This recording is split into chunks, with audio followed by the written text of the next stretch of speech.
Good morning. In 1902, Kiro Nambu invented the Nambu pistol. The Type A was the first model. It became known as the Papa Nambu.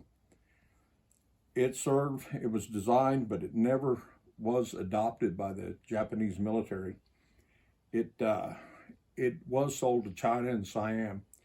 Later on, they redesigned the gun, changing the chambering of it from 7mm to 8mm, and it became known as the baby Nambu.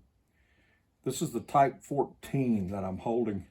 It was made in the 14th year of the Toshio era. The gun is an 8x22. It served in World War II. It's really kind of strange. The Japanese officers had to buy their own, but they considered them property of the emperor. And so whenever they were faced with being captured or death, they would destroy the gun or throw it into the ocean.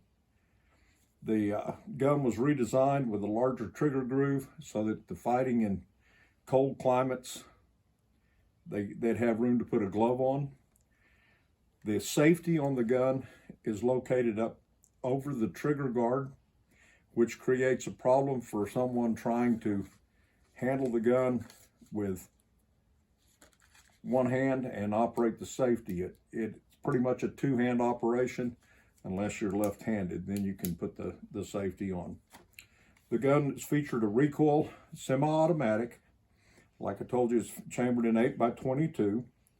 A real interesting side note on this gun is in 1949, Bill Ruger of Storm Ruger Company took the basic element of the design of the Nambu and made the standard model, which was Ruger's first firearm.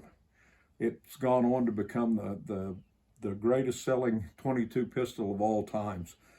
Standard model, then the Mark I, Mark II, Mark III, Mark IV, sold over 1 million of those little 22 pistols.